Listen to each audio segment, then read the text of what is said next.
Top of the morning. This is the Sports Carnival broadcasting live from the Trauma Center studio. Hope you guys and gals are off to a great start here for you on a Monday morning. Matt is with me from the Recov. I'm Dave. What a wild weekend in college basketball, guys and gals. I mean, seriously, a wild weekend in college basketball. We've got no number 1 seeds. We've got no number 2 seeds. We've got no number 3 seeds. We're down to 4, 5s, and 9s. Matt, I know that you didn't spend all weekend technically watching college basketball, but what you did see, dude, what'd you think? Well, man, I can say, I'm going to say pure blessings to everybody out there. Thanks for joining us today. As you brought up those stats are right there. It's the first time since seeding began in 1979 that there's not a number 4 seed, which is crazy, or higher coming into it. My biggest takeaway from this. Well, there are 4 seeds. You mean higher than 4 seeds? Yeah, exactly. Yeah. So my biggest takeaway from this was it was great basketball. It was fun to watch, but really what really stuck out to me was the COVID, the amount of players that have been played 5 to 6 years. You can see the experience in the NIL and the transfer portal that has changed for a lot of these teams. How just the tournament has changed so much in the last couple of years has been my really big takeaway.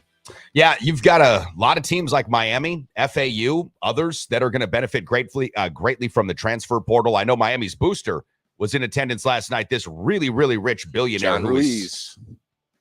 Is that who that is? Yep, John Ruiz. Yep. So he owns Nerd Wallet. Yep. $400,000 a year for the KS transfer Nigel Pack, and then he dished out $100,000 to Isaiah Wong or Wing for Miami as well. So he's doling out some money, and it's all public and it's all legal. There you go, baby. There you go. New age of college basketball. All that is transparency, because that shit was happening yesterday, day before yesterday. Nothing's different. Nothing changes. It's just now it's above board. Yep. I've got no problems with it. I do seem to have a problem with our Facebook group page this morning, getting a message here from our StreamYard broadcast that we're not actually broadcasting on our Facebook group page. So apologize if you're trying to stream in with us on the Facebook group page, having some issues right now. We'll see if we can't get that one adjusted. I'm trying to look at that now, my friend. That actually might be my regular Facebook profile. That one actually might be my Facebook profile. So if you are trying to check in with us on one of our 2 Facebook platforms, apologize if you can't get us there. Switch over to YouTube, to LinkedIn, to Twitch, to Twitter. Check us out there. Saying what's up this morning to P12 Foreman. He already checked in, put his message up there. Good morning, sirs. Good morning, Foreman. Our favorite Texan from Wisconsin here, or in Wisconsin, I should say, Mike Byers, off to a really rough start this morning. So Mike came in full regalia to the Recov yesterday, hung out with Kyle Morningwood, and they tried to watch Texas, who was up by 13 points, take out that Miami team. Couldn't do so. As a matter of fact, this kid, Jordan Miller from Miami, who we'll talk about more as the show progresses on, had one of the best college basketball games in an Elite 8 in the last 60 years. So he joined some really rare company. Jordan Miller and Christian Laettner will tell you exactly what company that is as the show progresses on. But Miami, the Hurricanes, steamroll themselves into the Final Four. My good buddy, Rob Mish, who lives out in Las Vegas, sports author, sports journalist, used to have him on the program all the time. Like I mentioned, good friend of the show. He's a huge San Diego State guy. His alumni is, he's a San Diego State alumni, I should say. The San Diego State Aztecs get into the Final Four on what many are calling a really controversial last call at the end of the game. I'm not entirely sure I agree with that take. I'm with you on that too. I'm not entirely sure. That felt like a foul to me. Well, the foul, and then I guess the other thing that they were questioning is the throw-in, whether it went out of bounds in time or if there was time left on the clock. Yeah. So that is something to consider too. It did not seem like it took 1.7 seconds. I guess all in all, the way that it ended up, I loved how the head coach who from Texas, he was a stand-up guy at the end of it. He's like, what was it? It was SDU and who San Diego State play? They played San Diego State just beat why am I forgetting that? Anyway, so at the end of the press conference or whatever, the coach came out and said 1 play or 2 plays didn't make the game. It was all just the way it goes. Don't blame it on the refs. I was Creighton. It's Doug McDermott's dad. That's who it was. That's who it was. Yes, sir. I was like, why am I forgetting it's Creighton? I knew it was a blue team. Doug McDermott's dad was very classy, and in his post-game press conference remarks, look, this is the way the ball bounces sometimes. I can see why people are feeling a bit sideways about it, especially if you're a Creighton fan, because the game wasn't officiated like that really throughout the entire game. They were letting these kids play, and then in the final second, you call a foul, but he did really bump him off, and I give credit to the San Diego State player who sold that thing. like really, really well. Yep. Sold it like really, really well. And I'm just going to throw this out there for our listeners because I like throwing this stupid knowledge out there that doesn't matter because I threw this out to you last week. The assist leader of all time for San Diego State University. Any guesses? Do you remember didn't that? you say Tony Gwynn? Yep. Hall of Famer, baseball player Tony Gwynn is the all-time assist leader for San Diego State basketball. That just means they haven't had many great players come through. Kawhi, but he didn't, he wasn't really a point guard though. I mean, that wasn't his game. Well, and you and I talked about a small / power forward to lead the school's all-time assist leaders. For sure. But I guess if we're looking at the 3 athletes of all time to come out of San Diego State that everybody might remember, will remember, you have Hall of Famer Tony Gwynn, Hall of Famer Marshall Faulk, and we'll see where Kawhi Leonard ends up. Yeah, well, Kawhi's a great player, I suppose, but I don't know. He's a little bit boring for me, I suppose. Well, injured to a degree, sits out games just because he doesn't want to get injured. He's just boring. Like, I mean, I understand he's a good player, veering into great territory, but he's just boring. Yeah. I don't know. San Diego State. Trout. Sorry. He's boring like Mike Trout.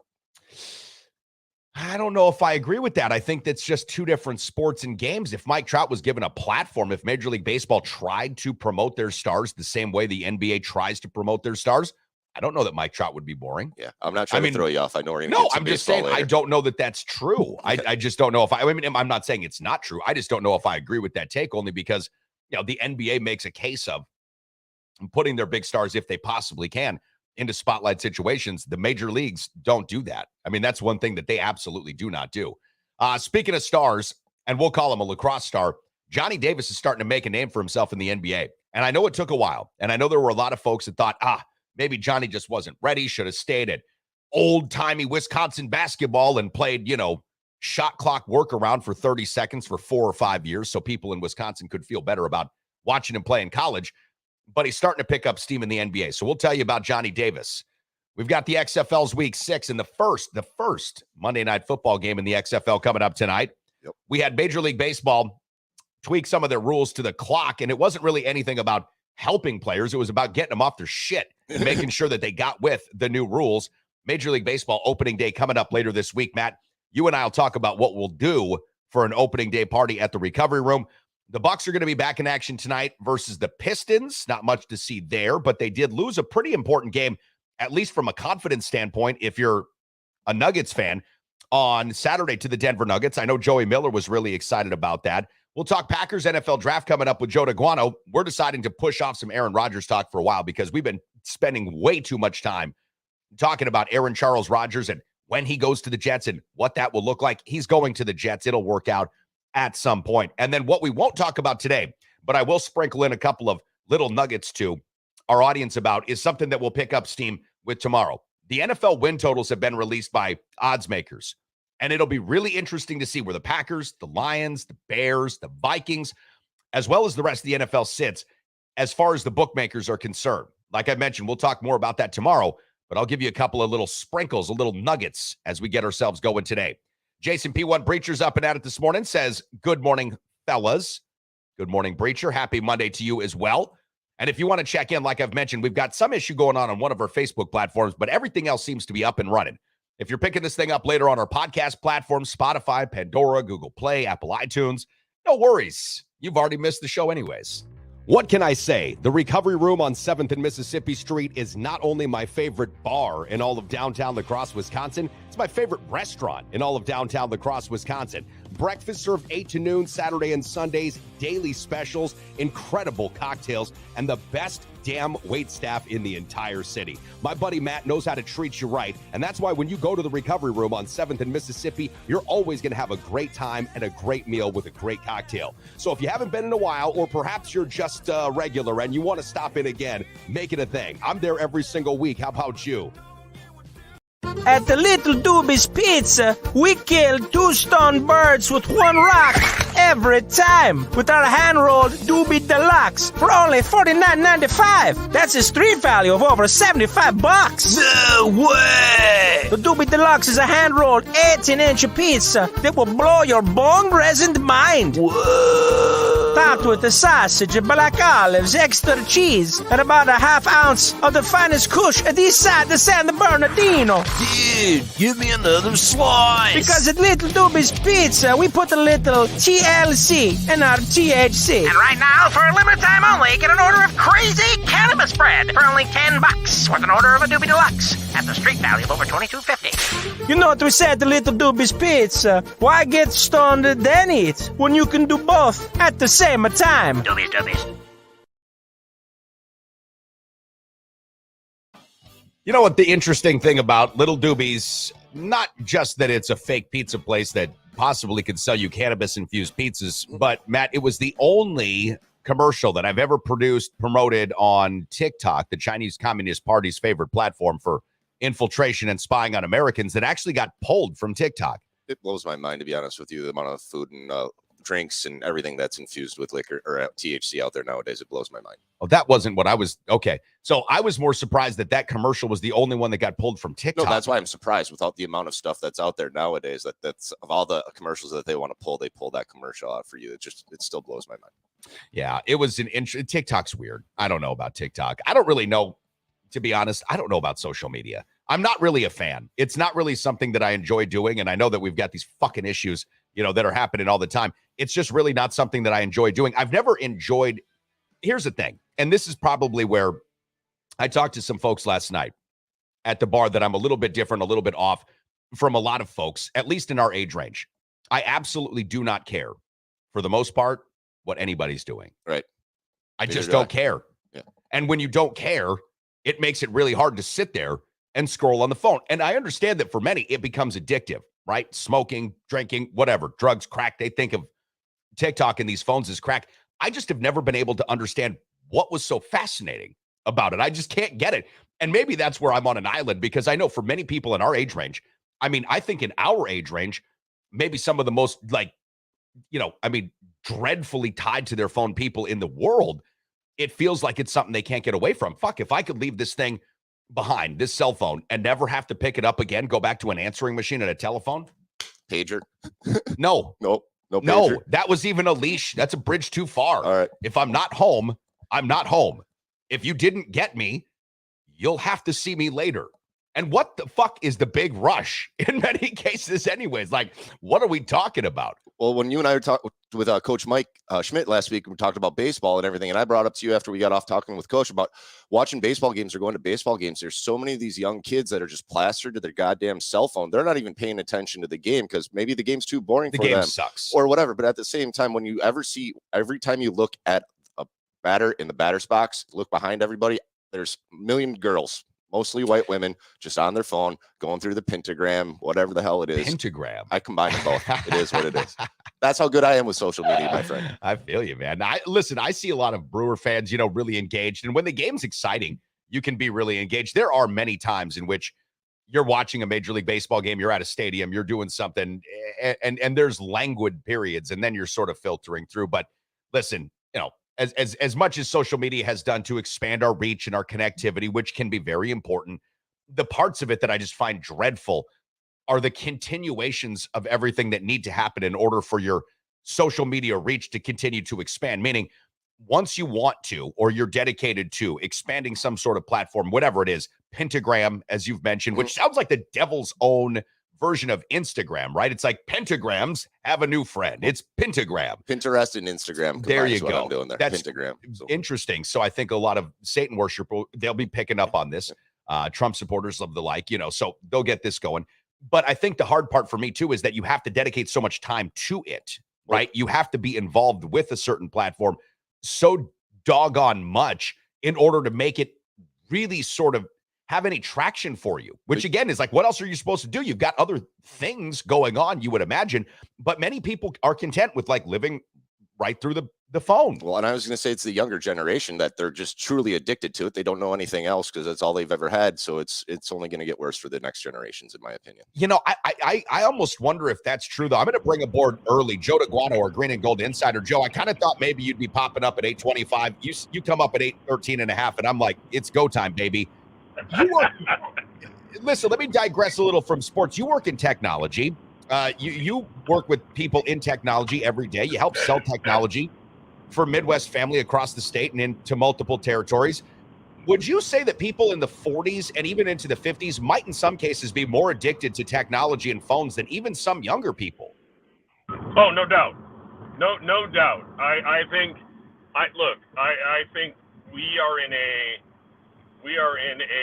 interesting time as AI approaches, and as that evolution. I mean, there was an article this weekend, and as you know, not to get too into the weeds or behind baseball here, but a lot of the things I work with are online tactics, search engine optimization, that type of thing. There was an article that said AI might make SEO search engine optimization.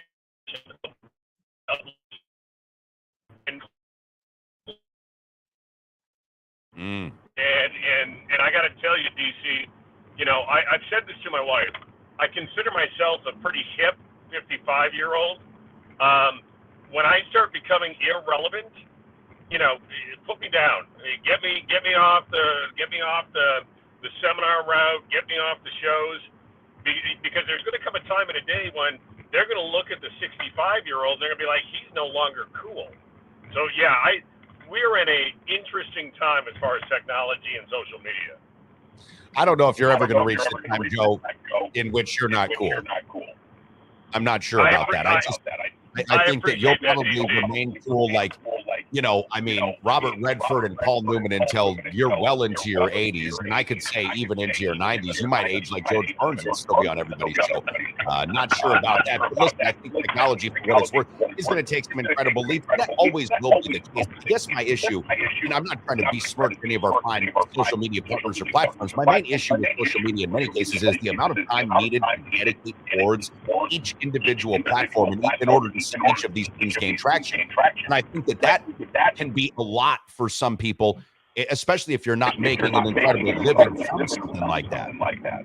Yeah, so an interesting story that, whether it be social media or your phones or whatever the case may be. My wife and I, now this is a couple of years ago, but I think it's a real interesting story. My wife and I went out to Washington, D.C., to help lobby for the Wisconsin Broadcasters Association and also the National Association of Broadcasters. And we're meeting senators and we're meeting representatives, and we get out of one of the buildings, and I immediately look for my Uber app.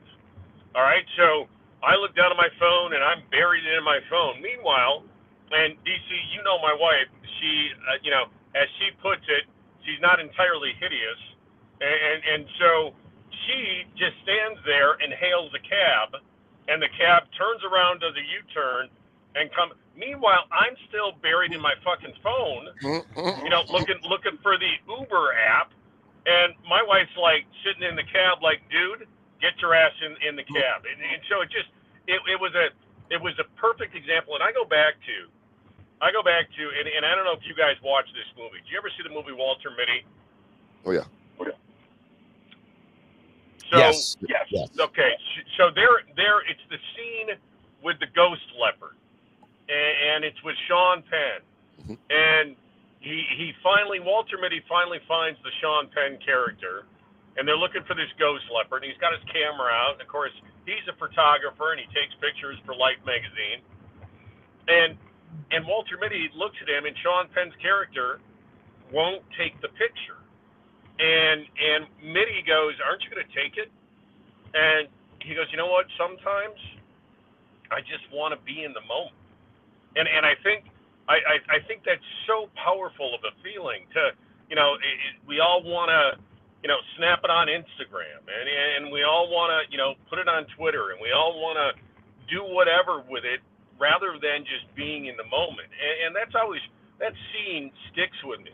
And it just, he even says, he's like, I want to be in it right here. And so that's, I think, again, where the more advanced we become as a society, whether it be tech, social media, AI, whatever the terms are going to be, the less attached we become to the community that we're in. And so it's a slippery slope. And again, you're absolutely right. I'm the first one, when I've got a YouTube ad that I can't skip past, damn YouTube ads. But of course, that's what I market and sell to all of our clients. And so, it's don't bite the hand that feeds you, Joe. But yeah, it's an interesting discussion. And I look back and we can put it in the sports world. I mean, this Aaron Rodgers situation, I just was listening, and you and I talked about it. We don't even want to talk about it anymore. But think about if the Brett Favre situation, if social media was where it is today back then, that would have been fucking off the hook, especially with, Favre flying in for family night and all. I think about this, and I was with some friends from high school this weekend, and we all talked about, whether or not, what it would have been like if we would have had social media back when we were in high school. And, they're like, oh my God, thank God they didn't have social media when we were in high school and everything. It's an interesting time we're in. And the more advanced we get as a society from a tech standpoint, the less advanced we become as a community.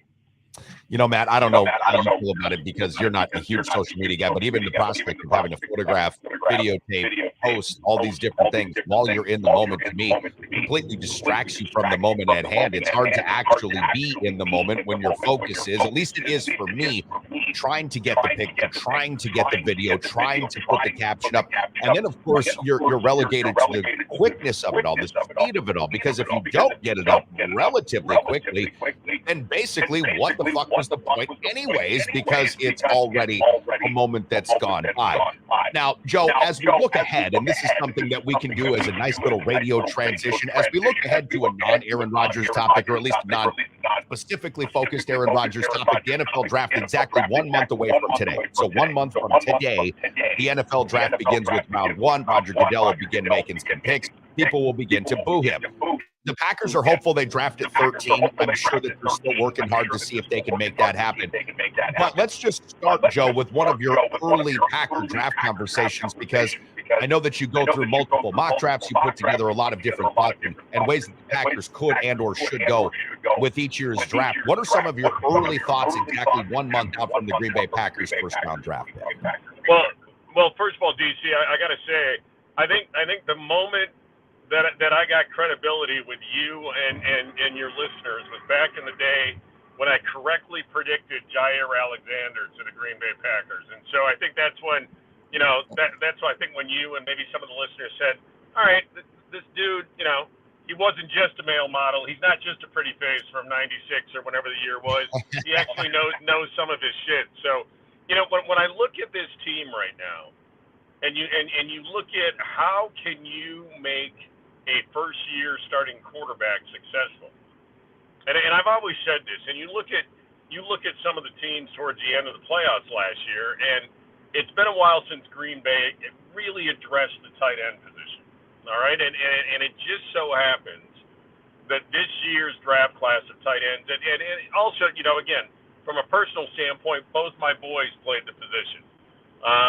It remains to be seen whether or not Charlie's going to continue to do so, but both my boys play the position. I coach football. I think having a tight end that you can do so many different things with, whether flex out, in line, blocking, receiving, creating mismatches in the middle of the field, I just think it's so impressive. And when I look at two guys, now this class, again, there's guys like Luke Musgrave, the kid from OSU, Dalton Kincaid, the kid from Utah, Sam Laporta, the kid from Iowa. There's a kid from Old Dominion named Zach Kuntz that tested through the roof. But the two tight ends I want to talk about, Darnell Washington, and obviously we all know that Goody likes Georgia players, and he is a kid from Georgia, and Michael Mayer, the tight end from Notre Dame. And when I compare the two, Washington's 6'7", 264, Mayer is 6'4.5", 249. The 40 time for Washington was a 4.64. Mayer was a 4.7. The 10-yard split, which is almost more important than the 40, 1.57 and 1.66. Vertical, 31 to 32, et cetera, et cetera. But when I look at the tape and I get away from the numbers, and Washington jumps out at you as a physical specimen. but Meyer jumps out at you as a football player. And I know for a fact that Green Bay has met with both of them. All right, so Green Bay has had pre-draft visits, official visits with both tight ends. And right now, the only two tight ends on the roster for the Green Bay Packers are Daguanno and Tyler Davis. And so you know damn well that they're going to have to address that in the draft. And when I look at the kid from Notre Dame, when I look at Meyer, I see one of the most complete tight ends. Because if you look at the Washington tape, and again, 6'7", 260, 4'6", 40, the dude's a freak athlete. But because he's so long, because he's so lengthy, his reach blocks are really tough for him. All right, and when I look at Meyer, I just see, and here's the thing, and people say he's not the athlete, and et cetera, et cetera. So at his pro day, he ran a 6.97 in the 3-cone drill. Now that would have been third at the combine this year and better than any tight end in 2022. So that shows me short area quickness. But if you've got a tight end and you've got a running game, which is great for Jordan Love, you've got an offensive line because it looks like, again, they don't restructure Bakhtiari and they don't tender Yash Nyman with probably the vision of keeping them both there. And so you return your offensive line. You were able to renegotiate Aaron Jones' deal, so you're making this offense as friendly as possible. Now the missing piece of the puzzle is going to be that tight end. Now, the other direction from a Packers standpoint, and I'll break this down a little bit next week, is going to be the safety position because Adrian Amos, still unsigned, visited with Baltimore last year, and it's really interesting, DC, because a lot of talk about Rasul Douglas playing safety, and I think he would be a better safety. If you look at him playing zone versus man-to-man as a cornerback, it's night and day difference. And so I think Rasul Douglas should be playing safety. The Packer personnel department thinks he should be a safety. Joe Barry does not. And so the other position, when you look at this and break this down, really, is going to be that safety position. And I think when you look at the holes on this team, and you look at where Green Bay needs to address, look, they still need a veteran quarterback. I think they still need a veteran wide receiver in that room. But they got to decide what's going to happen with the safety position. But when you look at the draft specifically, I think you got to go in three positions. I think you got to go safety or secondary, a guy that maybe could play corner or safety. I think you have to go edge rusher because Rashawn Gary, he will probably start the season on the pup. And then you look at that tight end position. But I love the kid from Notre Dame, and he's just, in my opinion, the complete tight end. If they draft Washington in the second round, I'm good with that. But I just think you're going to get a lot more of an NFL-ready tight end with Meyer.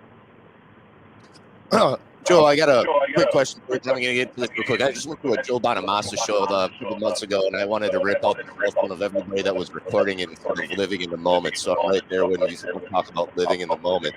Obviously, we do have the Badgers coming up tomorrow in basketball, but it's early in the year for spring football. Obviously, the Badgers just had their spring practice. I'm wondering if there's any takeaways that you have from the first spring practice. Absolutely. First of all, great question, and it's interesting, you guys, because that quarterback room it is so fun to watch right now. It is so fun to watch. And it's interesting. As a side note, so as you guys know, I coach high school football in Eau Claire. And we run an RPO-based pro-style spread offense. And I handle the quarterbacks, and we're switching to the same type of drop that Phil Longo has with his quarterbacks, and it's not the side straddle.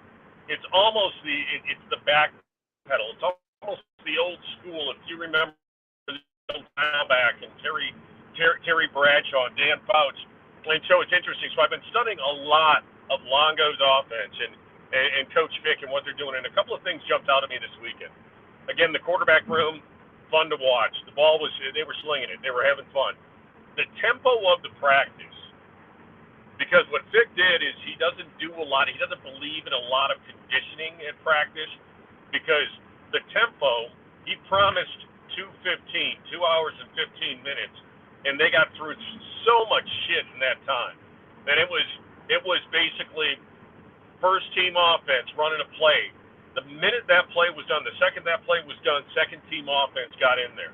And so that was cool to see. The other thing that was cool to see was, well, first of all, 2 of the Cincinnati transfer linemen that Coach Vic brought with him, one was starting with the first team, and again, I know it's early in spring, obviously, and this could change, but one was starting, the other one was second string. So a couple of transfers from Cincinnati getting time with the 1s and 2s right away. The other thing from an offensive standpoint is you saw a lot of 3 wide receiver sets. All right, and so looked like the Badgers were in a lot of 11 personnel, 1 tight end, 1 running back, 3 wide receivers, and so I think you're going to see that a lot more this year, and I think you're going to see a lot of 1 back, and with a 1 back, and with that RPO, it's make that cut and go. You gotta, if it's an outside zone or an inside zone, you're reading that block, and then you're cutting basically off the lineman's ass when you're doing that. But there's a lot of excitement when you look at this offense, and it was just moving quick and moving fast. And actually, I'm going to be at a coaches clinic with the Wisconsin Football Coaches Association clinic this coming weekend, and I'm actually going to get a chance to pick the brain of the Badgers coaching staff and actually watch practice this coming weekend. So I'll have a lot more to report, though, next week on Monday, because I'm actually going to be at practice, and I'm going to have some one-on-one time with the coaches. And so really looking forward to it. And again, here's the thing, you guys, with Badger football. There's so much fucking excitement right now. And Madison is a buzz. I think it was the right move. But the bottom line, it's wins and losses. And if this program comes out and you can have all the excitement and all the press clippings and everything in the off season, but if they don't do it on the field, it's going to be a long-ass season, and there could be trouble very quickly because there's been a lot of money coming from boosters. There was a lot of money being fed to the program, and I know this for a fact. A lot of boosters, a lot of businesses have stepped up to get the NIL money up where Wisconsin can be competitive now. But that rose, that bloom on the rose is going to go very quickly if this team starts, 0-2 in the Big Ten or whatever the hell. But the bottom line for me is this past weekend, very excited with Badger football. Well, Joe, I think all Badger fans, from what I can ascertain so far, at least with respect to the football team, are feeling very excited. And this is one of the fun parts of an off season, whatever sport that is. You're in that era of hopefulness. Everything could be possible. We haven't played any games. We haven't seen anybody get injured, and we haven't seen what Coach Luke Fickell can do, as you're calling him Fick on the sideline. Listen, I think Wisconsin made a necessary jump. They went out and hired a coach that probably in years past they wouldn't have gone and got. He's already bringing some different energy to the program. What that actually works out to, we'll have to see. Listen, Michigan's still going to be a tough one to beat. Ohio State's going to be a tough one to beat. And it's not like Northwestern and Illinois and these other teams are just going to give up and give it over to the Badgers. Penn State's certainly not going to fold as an institution or organization. They've proven that under the most difficult of circumstances. But I like where this Badger team is at. Look, it may take him a season or two under Luke Fickell in order to get all of his guys really here and to get that whole program of his worked out. But I'm excited for it too. Joe, I'm going to let you go here because we're going to transition into more March Madness talk, and we're going to get into some of what Johnny Davis did last night for the Washington Wizards, Lacrosse Central, and Wisconsin Badger star. But as always, international man of mystery, as Kyle Morningwood says. We love you, man. If you do happen to have any time for opening day, I don't know what your schedule is like this week, then come on and see us at the Recub. We'd love to see you down there. If you can't make it, we'll completely understand. You've got a few irons in the fire. Yeah, I got, as I told you boys last night, I got my coaches clinic coming up this week, Thursday, Friday, Saturday, Sunday. And it's a good learning time, but it's also a great opportunity to continue to bond with this coaching staff at Eau Claire Memorial. So I'm looking forward to it. You guys have 1 or 2 or 3 or 8 for me. But one of these days, I'm just going to take a random ass drive up and get my ass over to the recovery room and have bloodies with you, brother.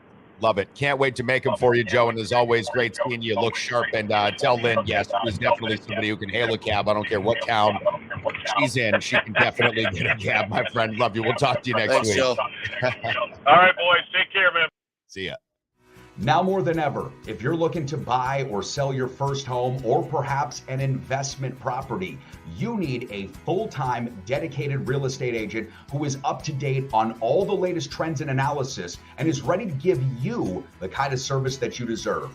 That's why the official real estate agent and the official real estate partner of the Sports Carnival is Kyle Cable of One Trust Real Estate. Whether you're looking to buy or sell your first home or perhaps you are a seasoned investor, call the official real estate agent partner of the Sports Carnival, Kyle Cable of One Trust Real Estate.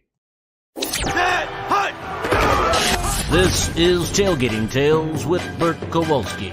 Episode 22. There'll be no toilet wine before it's time. It was late September of '92. The Bengals are in town and managed to take out Packers starting QB, the Magic Man, Dan Majkowski. Inner stage left, and then fresh-faced Brett Favre.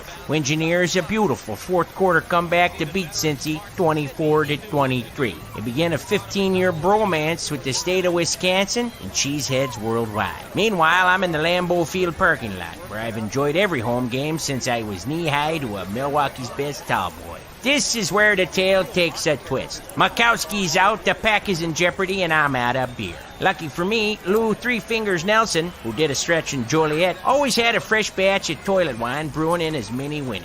I was 6 cups in and barely coherent when Favre threw that TD to Kendrick Taylor for the win. God bless Favre, and God bless Three Fingers Toilet Wine. And Favre put it right on a line. A perfect pass, a perfect catch by Kendrick Taylor. Sports Carnival broadcasting live, Trauma Center studio, powered by the Recovery Room. Back with you here on YouTube, on Twitch, on Twitter. I don't know what the fuck's happening with Facebook. Trauma Center studio, of course, is powered by the Recovery Room. Back open this morning. It's a Monday morning at 11 o'clock. Yesterday, or I shouldn't say yesterday, last Monday, we opened back up at 11 for the very first time. Coming up tonight, 7 o'clock until 9-ish. We've got bingo, baby. And this is the last bingo of the month, which means we've got a big giveaway tonight at bingo. I'll be putting up a Facebook invite if you're amongst the 400 and now 60 plus members of our Facebook group page, growing strong each and every day. You'll all receive an invitation. I'll make sure to mention this on my regular Facebook page as well. And listen, I'm not trying to discount social media as a platform for interaction and a platform for, people getting together and really coming closer, because there are many things that you can use social media for that are absolutely wonderful. And it's like any tool, right? A shovel can be used to dig. It can also be used to hurt things. You can cut open a knife, or not a knife, but a chain with a shovel if you've got a weak chain and a good shovel. There are many ways to use tools. For me, social media can be used in some really unbelievable ways, but it also becomes kind of a drag if you have to be on it all the fucking time. And listen, if you enjoy that stuff, that's fine too. But it still becomes, as I see, my irritations mounting with Facebook not letting us broadcast this morning, it still becomes one of those things you're like, damn it, I wish it worked or didn't work better. And then, of course, at the same time, we're tied in because we can't get off of these things. It's just technology nowadays, obviously, with everything we're going on, our people tracking us, what's tracking us. You brought up TikTok, China, communists, all that other whatever crazy crap that's going out there. We need it. We don't always want to have to use it. But yes, I just, like we brought up earlier, I'm really worried about the younger generation that just has to feel like they have to be on it all the time to meet people or talk to people. Well, that's talking to people in person. And again, I don't think that is just younger people. I mean, and that's why I asked Joe. He works in tech, and this is something I've read many articles about. People from the ages, it's really Gen Xers between 40-something and 60-something that have the biggest problem right now with technology. They're on this shit all the time, and largely it comes from working. You're on your computers, you've got your phones, you're tied in with kids and maybe grandkids. The younger generation uses this stuff in a lot of they use it in different ways than we might have, right, or we might, but I don't think that they outuse us. I think that it's kind of running in concert together. And listen, I don't think there's anything to do about it. I'm not an old man, get off my lawn. Technology is what it is.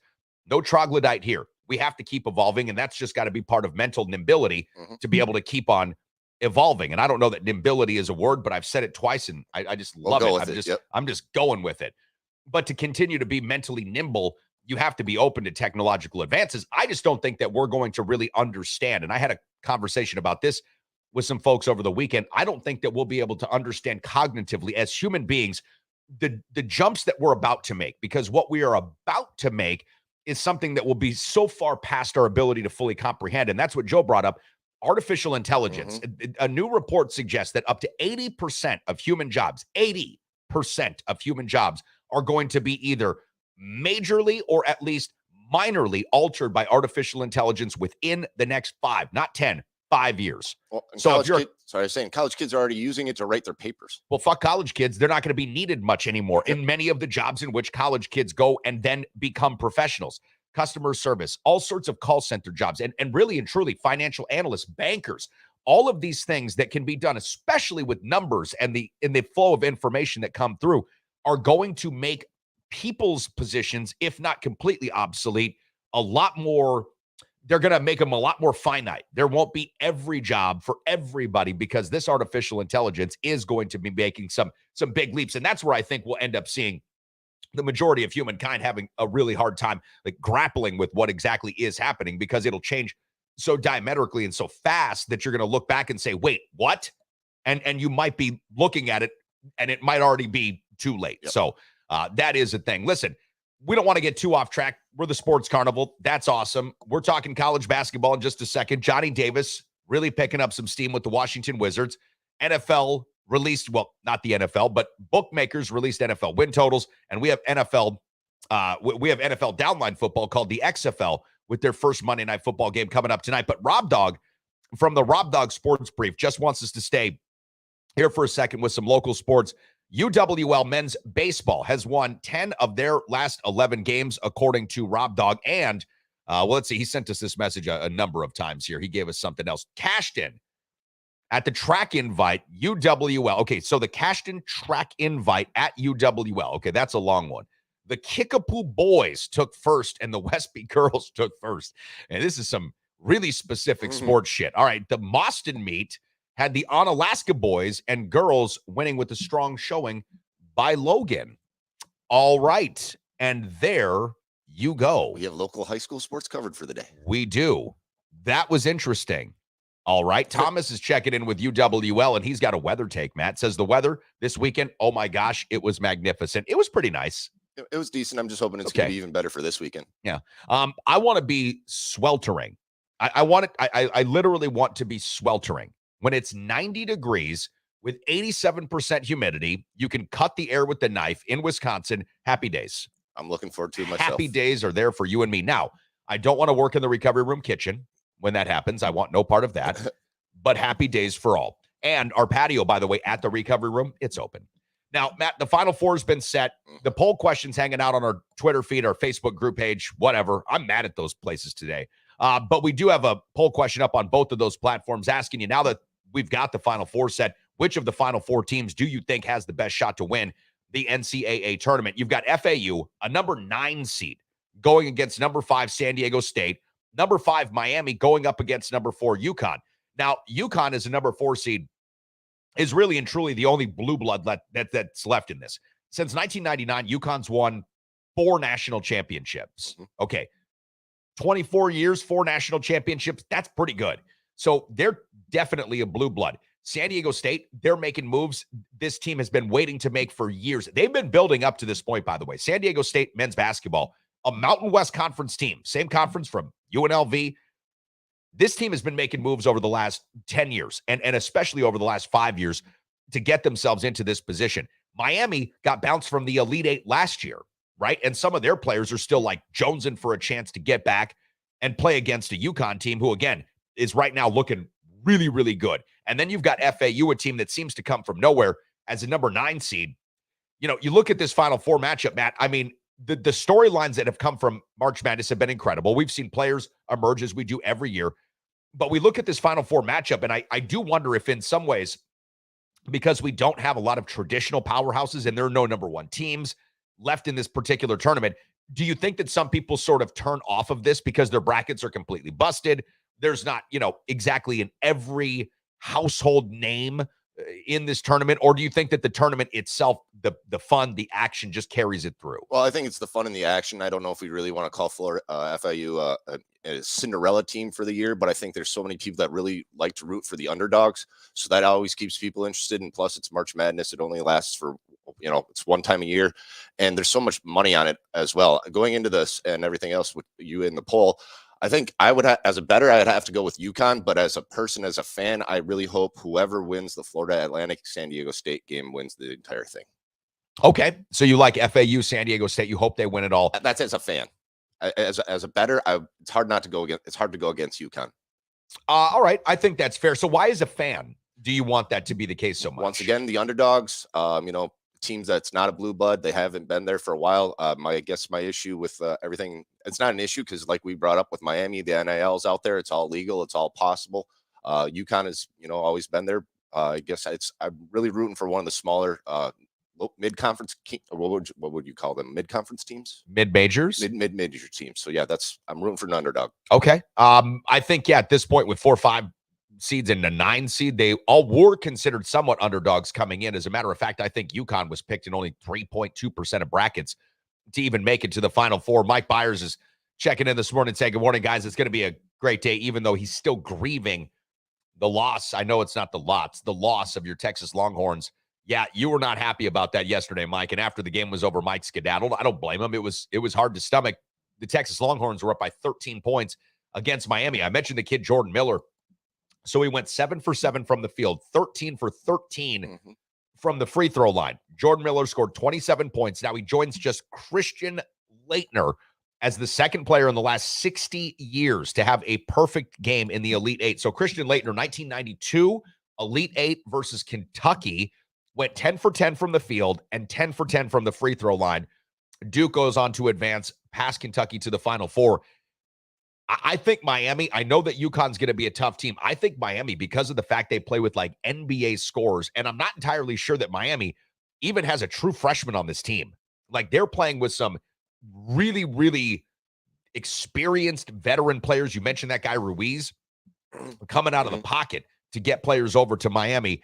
I think Miami might have a real shot here. And maybe I'm mistaken. Maybe it's FAU that doesn't have a true freshman, but I thought I heard that it was Miami. I like where Miami's at. The fact that they were able to come back against a team like Texas shows me that they really do have the firepower to overcome. But UConn down low, wow, these guys are big. They are tall. They are long. They are strong. That's going to be a tough one. San Diego State, look, it's amazing they got past Creighton last night. I think a lot of folks were surprised by the foul at the end. They made more plays than Creighton at the end of the day, so they move on. But that is a Cinderella team. And FAU, shit, man. I mean, maybe they're not, I don't know, maybe they're not Princeton as far as a Cinderella team is concerned, but a number 9 seed in the Final Four, that's pretty good. Well, and if they make it to the national championship, that's going to be damn impressive. It's going to be awesome it's obviously unprecedented. And I was going to throw out there, it's always a good time to party in Miami, especially on a weekend, spring break and everything. But with both these teams playing down in Miami, Miami's going to be a hell of a party this weekend with Florida Atlantic and obviously U of M playing. So it'd be a great time to be down in Miami.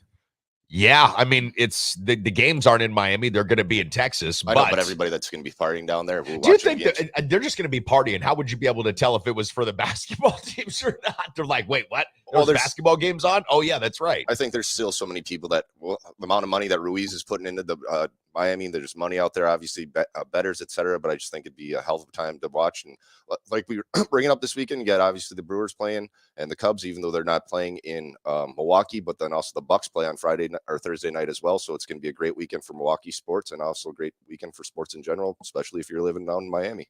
Yeah, I guess so. So Florida Atlantic, where are they from? They're actually from Boca Raton. Yep, which is just right outside. Yeah, so that's like the retirement community of the area. Marengo Mike is checking in this morning. He says, parody, drop the microphone, LOL. Yeah, we're seeing some real parody there in college basketball, aren't we? The Blue Bloods, if there were any, they got themselves a little bit of the medicine. But there has been some recent experiences in March Madness, and it wasn't a 4 seed or lower, but there was 3, 11, 8, and 9. A few years back, we had one of these wild marches as well, where there was a 3 seed, 11 seed. There has been some recent examples where we've had the wildness of this March, but yes, parity seems to be the play of the day here, Marengo Mike. I like that one. And hell, if you're in Miami, I mean, what's the reason not to party for? I mean, 73 and sunny right now, and Right here, it's 28 and sunny. So I would be partying if I were them too. All right, we'll come back, talk a little Johnny Davis, who is really starting to pick up some speed here in the NBA. I know a lot of you thought that Johnny wasn't ready to come into the NBA game. Listen, it's a completely different sport than college basketball, completely different sport than high school baseball. This kid's really going to find his way, and I'm super glad that he is. We'll talk about that when we come back here on the Sports Carnival.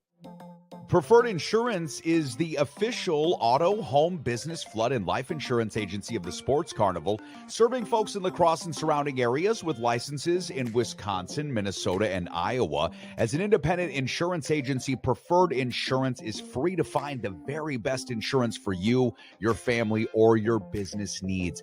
Call my friends at Preferred Insurance today and set up a free consultation. Remember, working with an independent agency means Preferred Insurance works for you, with you, to find the best solutions at the best prices. Sports Carnival broadcasting live, Trauma Center studio, powered by the Recovery Room. Wants to remind you, if you're buying or selling a home, maybe you're looking to real estate as an investment tool, Kyle Cable, One Trust Real Estate, the official real estate partner of the program. He is my real estate agent, and I would recommend that if you're looking, as mentioned, to buy, to sell, or to invest in real estate, that you give Kyle Cable, One Trust Real Estate, a call. He's getting our condo sold on Lake Delton. Looks like we've got a couple of showings coming up today. So thank you very much, Kyle.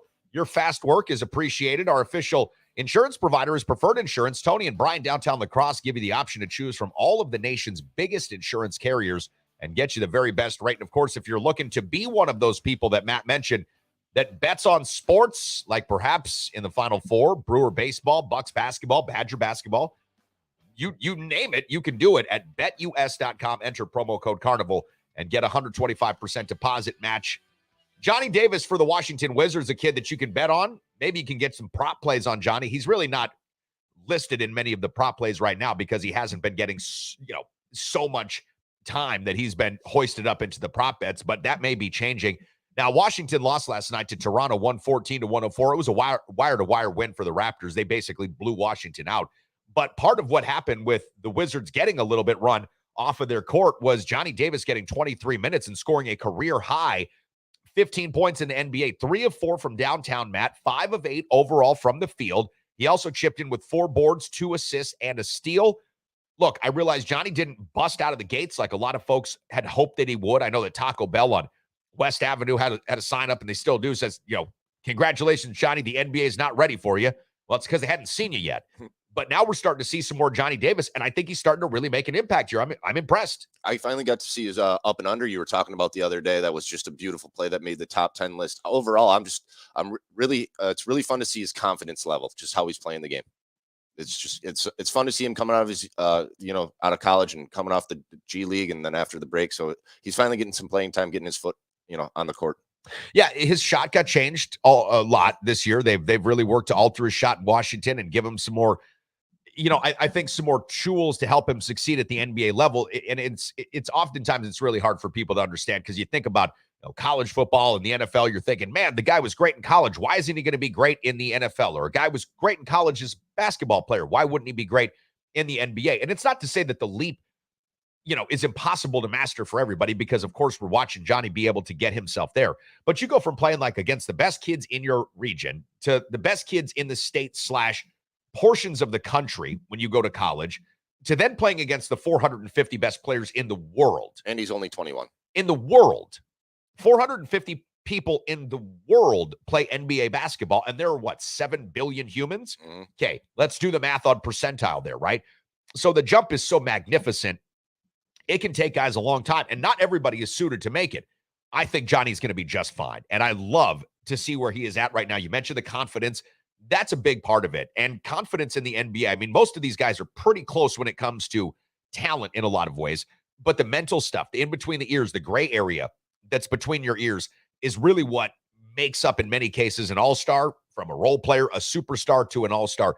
And I don't know where Johnny's going to land. I really don't. This is very early for him, but I'm super excited for him. As you mentioned too, his confidence is really picking up. So that's fun to see. And he doesn't hesitate as much as he did earlier. So if he sees the shot, he's going to take it nowadays, or he's making the pass.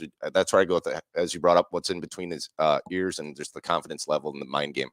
All right, so speaking of confidence, what's your confidence on the remaining 4 teams to win the March Madness tournament? Facebook group page, 66% have UConn. Over on our Twitter feed, 52.6% have UConn. Coming up tonight, week 6 of the XFL concludes. Matt, this is the first XFL Monday Night Football game. Houston against DC. We'll see Wade Phillips' team take on DC. You've watched a lot more XFL football than I have. You've been talking about their fights and naughty plays at the end, dirty players, and what you wish was different about the XFL. What do you think? First Monday Night Football game, XFL. You excited? I'm excited. You couldn't have 2 better teams playing tonight. Like you said, you have the Houston Roughnecks versus the DC Defenders. It's in DC, one of the best stadiums to play in for the crowds. That means the beer snake's going to be out again today. And when they fill up that beer snake, oh my God, they just get drunk and rowdy. They also like to throw lemons if they take the beer snake away. So that's another thing about the XFL and DC. Very interesting. I honestly don't know where to go on this with your betting on it. It's such a flip of the coin. DC is just led by their defense. The hitman, Greg Williams, as I like to call him, is their defensive coordinator. I forgot their head coach. He played wide receiver for Tampa back in the day, but they're very well coached. And Houston Roughnecks, you got little bum Phillips there, coaching. So, It's Wade Phillips. Yeah, I know. Yeah. I call him Little Bum though. Oh, okay. This is dad. But we'll see what happens. Honestly, I would take DC at home because they're at home and they're a hell of a defense. Okay, I don't know. I think Houston, I made plays on them this season, and they've been covering spreads. They didn't the last time I actually bet on them. They were in Seattle, and I had them as 3.5-point favorites, and they totally screwed the pooch for me there. But I don't know. I don't know where to take this either, because this is what I said on ESPN last week. The XFL right now gives you an opportunity that doesn't present itself often. You've got about as much knowledge today, Matt, as many people that are making book on this. I won't be surprised with it, but I actually just love the football. There's some of it I love, some of it I don't like the fights and the chippiness. I love the cussing, even though Did you find out how many fights have actually happened? I wasn't able to narrow it down, but there's almost a fight in every game. See, I don't believe that. It's always no. It's honest. It is honestly at the end of every game, and it's just kind of you can see. Are you saying almost a fight or a fight? There's a lot of pushing, shoving. There's ejections. There's flags thrown. There's roughing calls. It's getting brutal. There's been helmets ripped off. There's been fists thrown. One of the worst teams out there is the Guardians, which is coached by Terrell Buckley, who lost his team, basically all the players after week 3 because he wanted brand new players. He told that out to the crowd in a media release. So he's basically lost the players. He's lost the locker room. So you can honestly see how they're not what's the word I'm looking for. There's no structure. So you can see that at the end of the game. So it's just certain things where you can see these guys should be playing professional football. They want to play professional football. They should act like professional athletes, I guess. Okay, so I've got to find evidence of this. I've got to find some video evidence of this. I will because look up the St. Louis Battlehawks game. Okay, but if it's one time, I'm going to say that's a one-off. But I need to see it from every game. Okay, I hear you. At the end of every game. Yep. Right. Because that would mean that there's actually no structure. Okay, so I feel like in a vacuum, that we see one thing and we're like, oh, this happens all the time. I just don't know if I've seen that. Like, I've watched it. Why wouldn't we hear anybody else report on that? Well, I also don't think they want to have it all that much attention. I've watched a lot of these games because I get it on ESPN Plus at home. So I just sit there and I watch it. Well, it's just fun to watch. All right. But yeah, it's a good the games. XFL's fighting problem. It gets ugly. I'll just say it gets ugly at the end of the games, and it's kind of sad because you don't see that in the NFL as much as you do in the XFL. Okay. I'll put it that way. Okay, fair enough. And again, I don't know. And there you go. So I can't argue this because I don't know. All right. So we'll look at XFL week 6, wrap it up tonight. Houston, DC, as I mentioned, the NFL win totals got released, and tomorrow we'll spend a lot more time on NFL win totals. But, if you're curious, where do the Green Bay Packers come in as far as win totals are concerned? Where do the Bears come in? Where do the Vikings, where do the Lions come in? I'll give you a little preview, and we'll just do 2 teams right now. And these 2 teams might surprise some of our audience members. The Packers and the Bears, Matt, tied, as according to odds makers, for total wins this season. Would you like to take a venture on what the odds makers have for both the Packers and the Bears? I don't know, man. No guess. 6 games. 6.5. 7.5 wins. Wow. For both the Packers and the Bears. Tied at just 7.5 wins. Packers and Bears. Like I mentioned, tomorrow we'll unveil the rest of the NFL win totals. I love looking at these things because it does give us an idea, at least an early idea, about where the confidence pool is with some folks out there on who's going to be good, who's not going to be good. And I don't know. We'll see. Packers 7.5 wins. Not a lot of confidence right now. I wouldn't have a lot of confidence either. So it's same with the Bears. There's so much to go on before the first snap of the season. So P12 Foreman, he's confirming your assertion that at the end of every one of these XFL games, he says that is 100% true. There is always some kind of scuffle in the last minute of every Thank game. you, Foreman. All right. That is a 100% guarantee. P12 Foreman has said 100%. This happens every game. Every single one, 100% of the time. I love it. We'll see you guys tomorrow.